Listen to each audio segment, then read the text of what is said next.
What's your name? Where you from? Man, Yoshi, West Baltimore, Baltimore Hilton area, born and raised.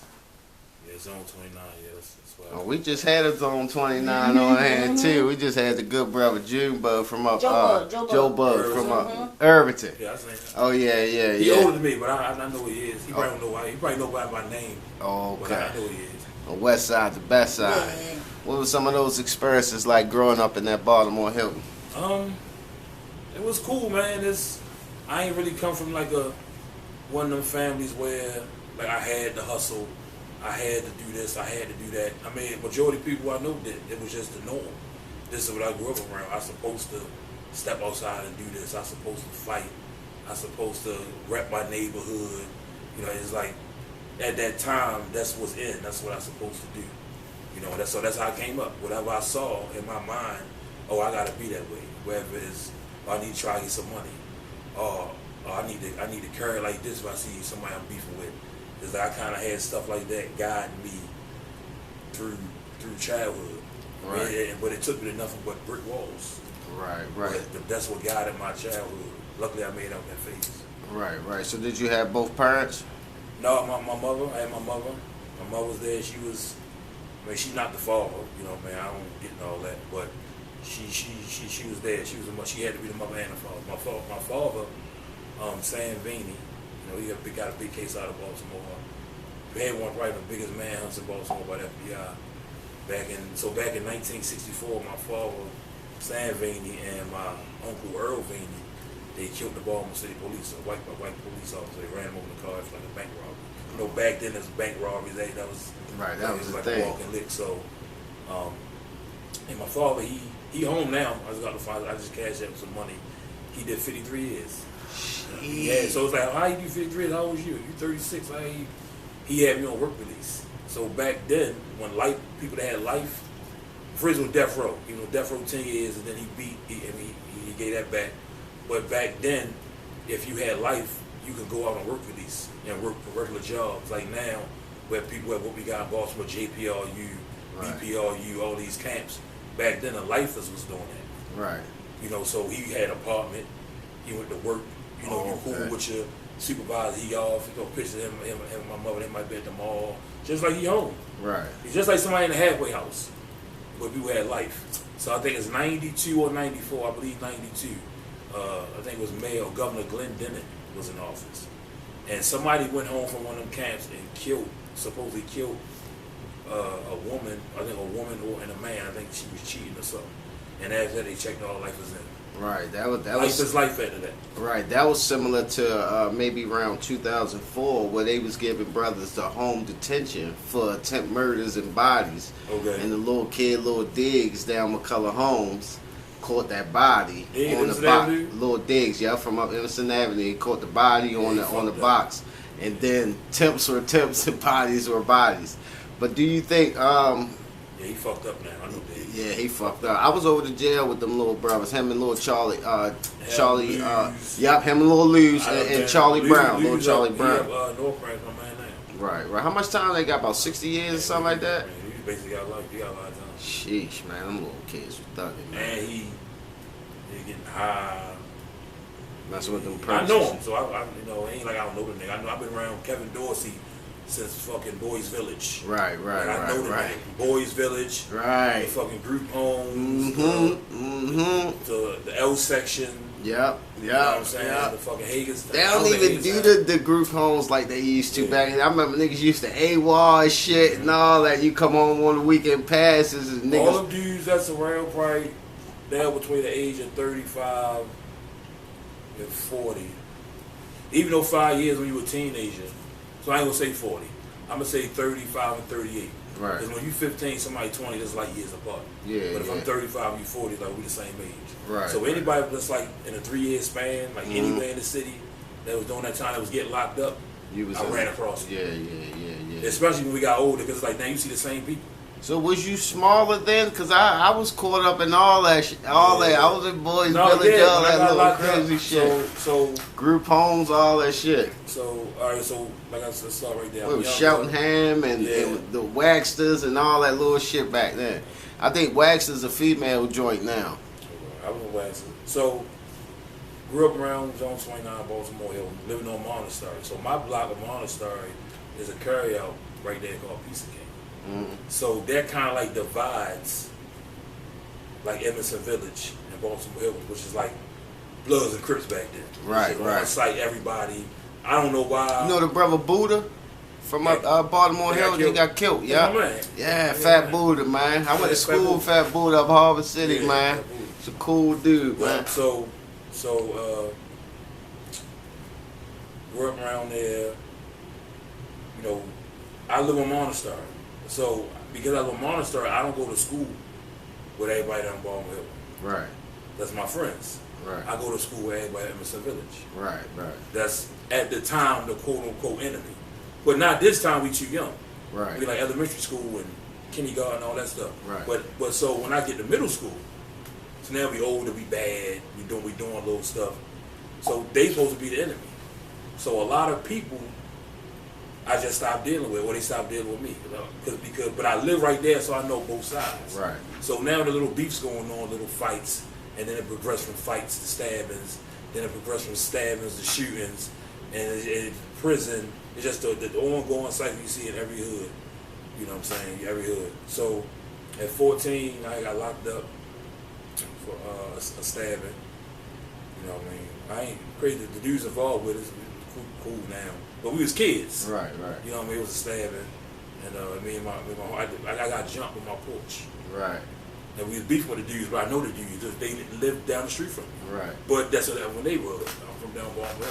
That's the side I chose. Mm-hmm. So they jumped me on my porch. I go to my homeboys like, man, look, man, we got to go down there. So niggas like, man, let it die down. Right. So I'm like, let it die down? When it's my turn, is let it die down. So we lied. My little man Scrap, we lied and said, man, they just jumped Scrap. It was like 3 days later.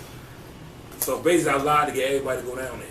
So now we like 30 deep, going down the middle of my block. You know what I'm saying? We beefing, whatever, dude get stabbed.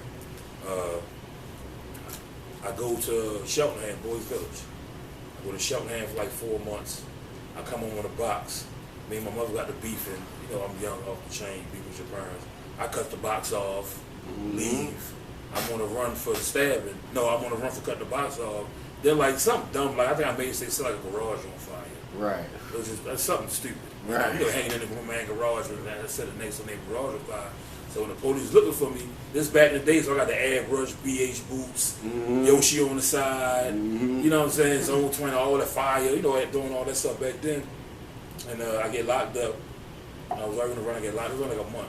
I get locked up. So I go back to Boys Village again for like. I was only home like 2 months. I go back for like 6 months, and they give me 18 months in the group home. So I go out Clear Spring, Maryland. It's like Irvington to Catonsville. It was like right there, but it's like that's like the county part. It can sound like the city up there. So I'm in the group home. For like 18 months to 16 months. I went to group home, loved it. Right, right. My first time out the city.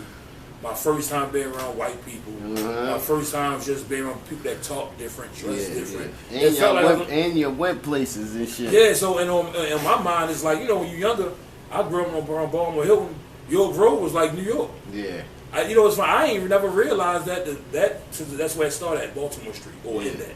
I never knew that was the same Baltimore Street that went all the way downtown over east because I was so young. Right, all I know is Baltimore Hilton. Right, right. I go on a run or a nigga looks at me where I'm going. I don't go nowhere. Right. We ride out bikes to Walmart, still BB guns, little dumb shit. But that's all I know. So I'm in a group home, man. I'm loving it so much, man. I had failed 7th grade. I go to group home, man. I'm typing 60 words per minute, like 4 hours. And I'm gardening. I come on weekend passes, I'm washing dishes. I'm like, what the fuck they do up there? I ain't around all the bullshit. Right, right. I ain't got to fit in. I ain't got to be the class down. Right. You know what I'm saying? I'm doing good. You know what I mean? I used to turn down weekend passes to go home. Oh, yeah? Man, that's how much you liked it out there. Crazy. I wanted to go home. No, it was nice, bro. It was nice. I used to plan my escapes. I ain't going back. I mean, even though we had a cool, we had niggas that used to try to escape. We was like, yo, you crazy? Like this not even like a group. We had a good group home, dude. Keon, man, he was a good dude, man. He used to take us to laser tag out East Point, a whole bunch of little shit like that. But at the same time, it just wasn't home. But I understand the whole, you know, being in another world where you got white people talk different. You don't have to be this way and shit like that. But when I got into them group home situations, I wanted out. I just wanted to get back to them projects. You know what I'm saying? Which was crazy because, you know, you would end up catching another charge rather than them catching you. You know what I'm saying? See, sometimes when we went home, like we going home, man, we going to Bad Senior House. Or we going to hang out around there this weekend. Man, we going over your shit. Now we going on my shit. Whatever. Right. So what's the biggest thing you learned? Sorry, go ahead. No, go ahead. What's the biggest thing you learned being in a group home?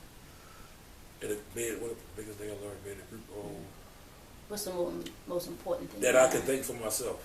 Meaning? That I didn't have to do what everybody else did to fit in. I ain't had to do that. I could stand on my own. Not even on no tough man stuff. Just as a thinker. You know, just being comfortable being around other people. You know, once I got out in the neighborhood, that kind of exposed me to just everything, not even just street shit, different street shit. Right. Damn, what y'all call up there? We don't call it that. What you say? You know what I mean? For the first time I heard New York slang. Like from somebody that I personally knew. It wasn't just somebody in the store. Right. You know, what did you say, son? Why you keep saying son? Who be?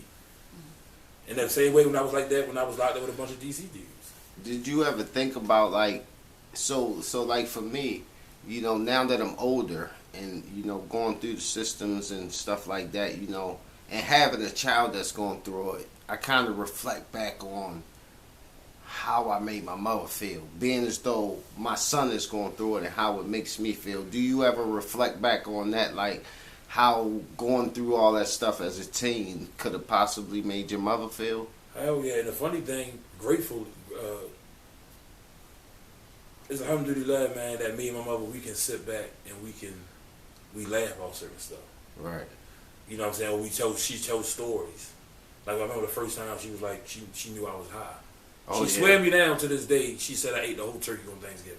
I ain't eat no fucking whole turkey. But we can sit there and talk like that now. Right. You know what I'm saying? I remember that time when I used to always steal little quarters and dollars from my mother. One time, man, she had like $200 in an envelope.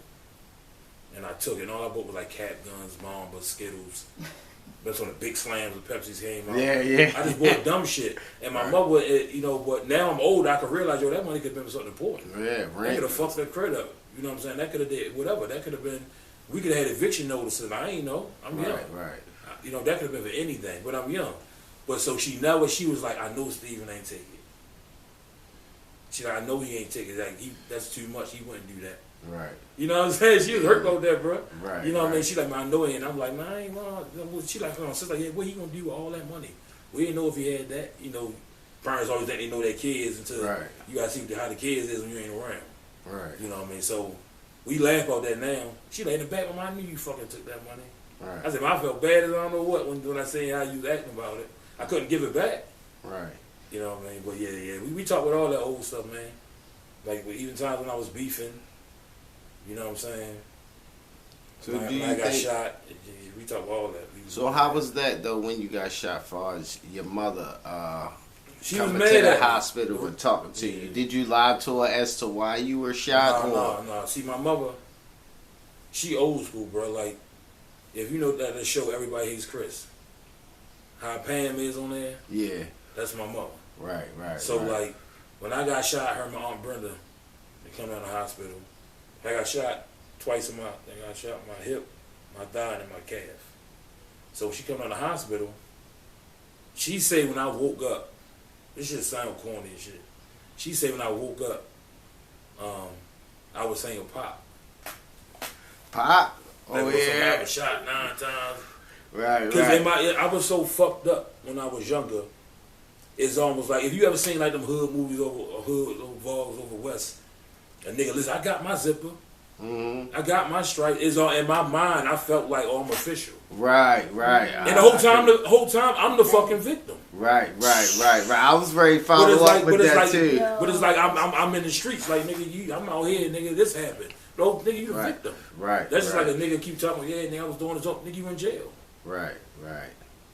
You know what so I'm saying? did being shot make you feel like you will never get caught like that again? Of course, and all make of you that, feel like you can carry a gun every single. Because like I've been through that experience, and when it happened, it was more so like I'll never get caught like that again. Yeah. So I was willing to take the 5 years in jail rather than the 12 barriers.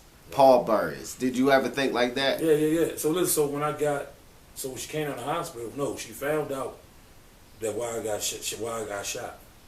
So it was the whole time is something going on, and the nigga is somebody she go to church with, son.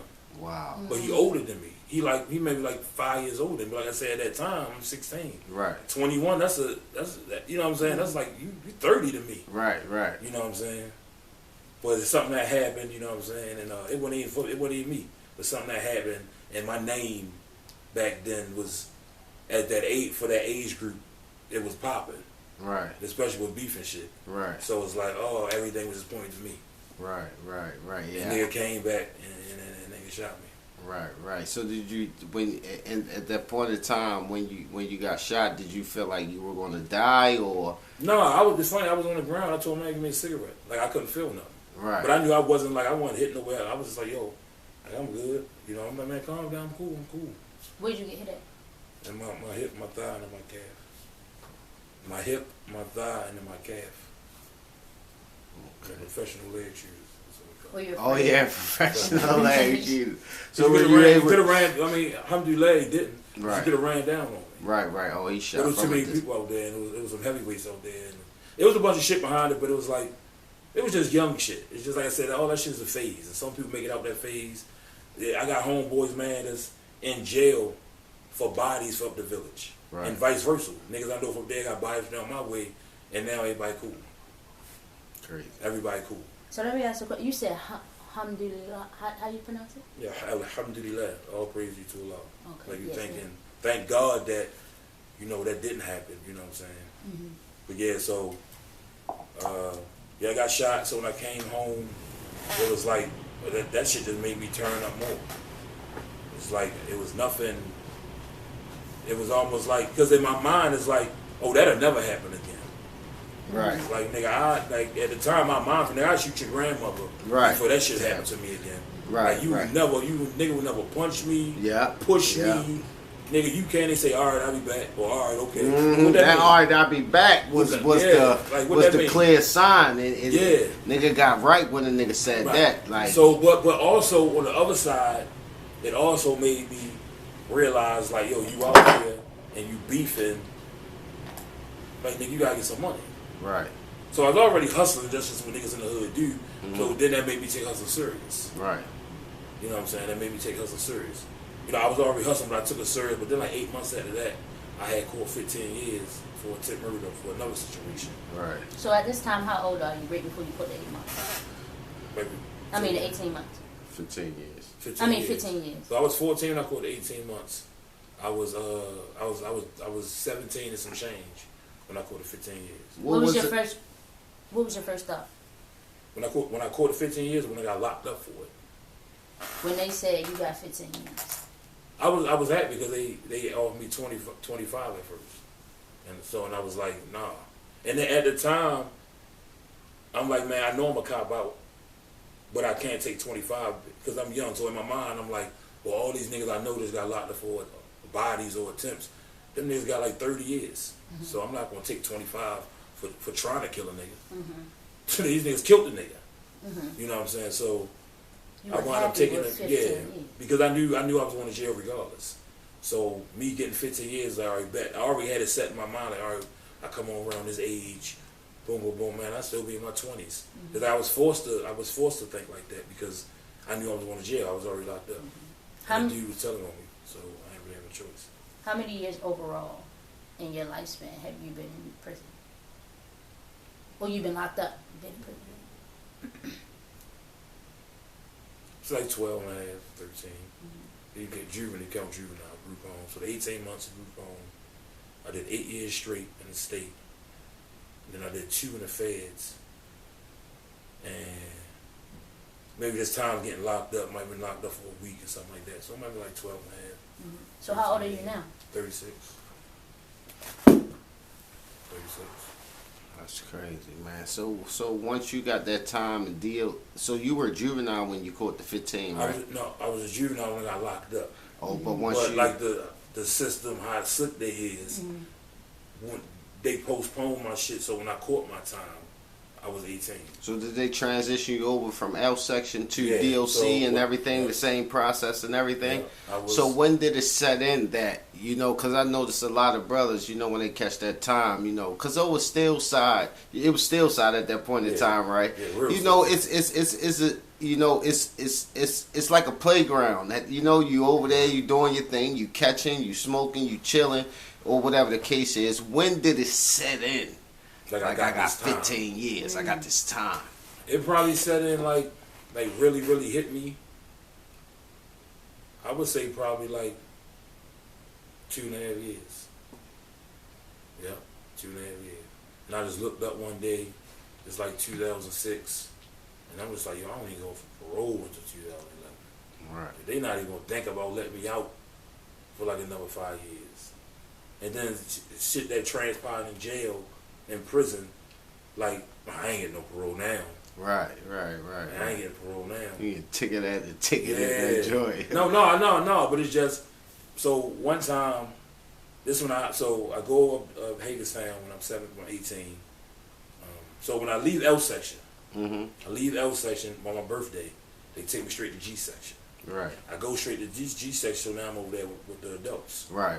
How was that transition though from L? Because I know over L, it was they was throwing shit. It was fights like crazy to go into a more constructed situation. After being in probably 6 or 7 different prisons, I can easily tell you, juvenile was worse. Yeah, I agree. But I'm not gonna say it's worse.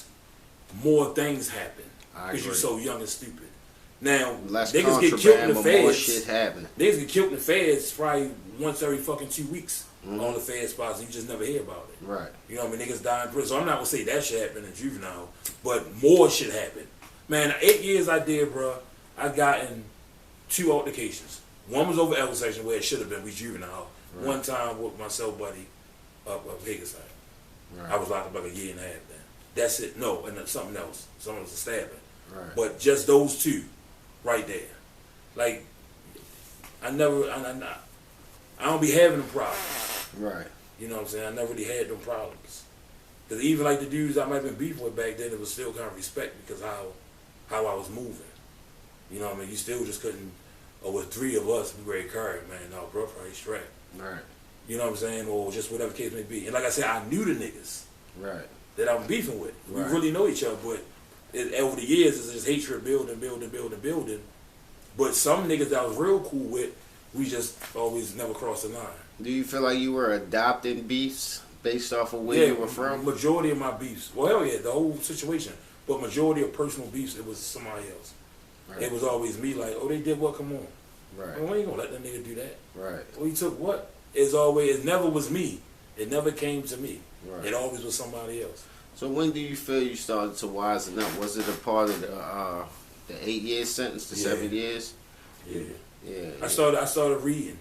But one thing happened to me. I was in the cell. My old cell buddy GD from Algeria.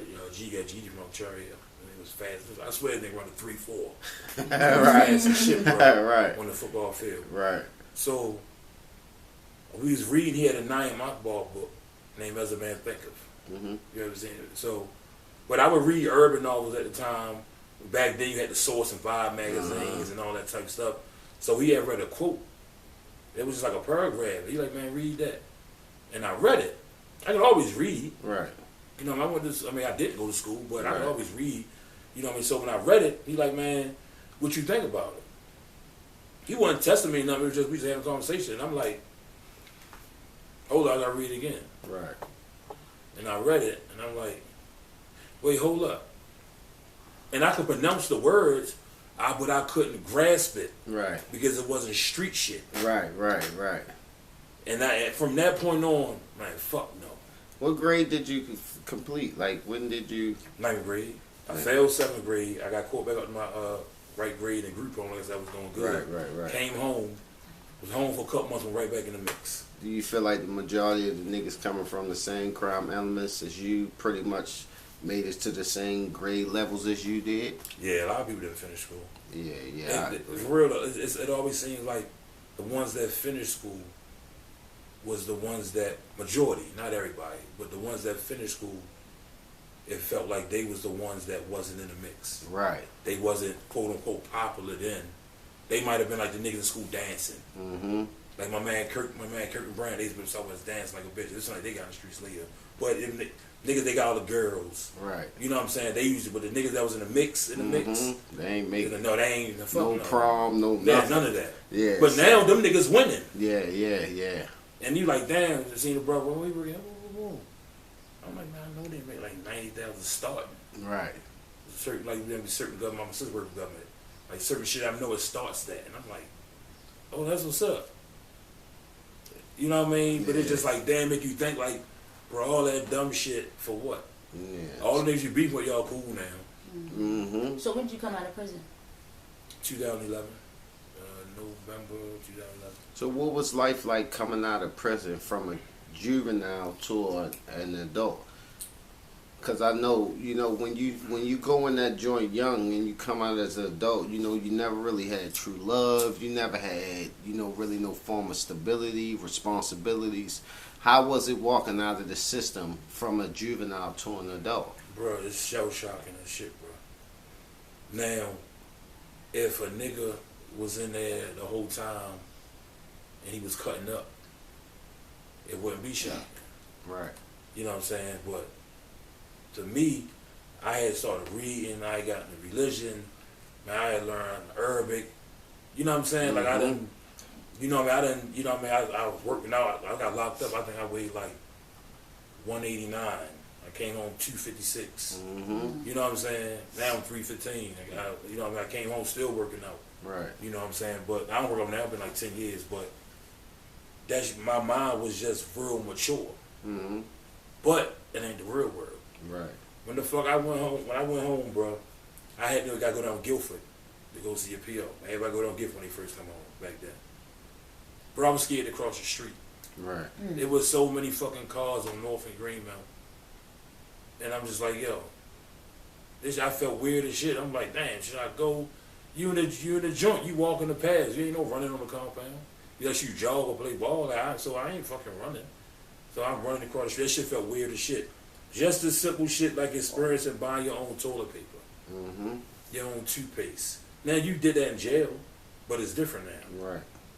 Just little basic shit that you do as an adult. It's like, damn, I never had to do this before. Right. How the fuck? So you didn't have a job prior to going in? No, I had a summer job at a group home one time for like 2 weeks, and I got fired. Right. So how many jobs have you had? Now, all together? Or like All together, including your past. Shit, it wasn't a lot. I came home, worked at the appliance store on North Avenue. Left there, went for a moving company. Then I got into purchasing in the Marriott. My man got me now. I don't know how I got in there doing that. So I got company cars in my name. You know what I'm saying? Like I'm controlling budgets and shit. That shit was weird as shit. Right. But I did that over like 4 or 5 years. So I went on the Marriott. Then I was in DC at the Royal Gate. Then I went to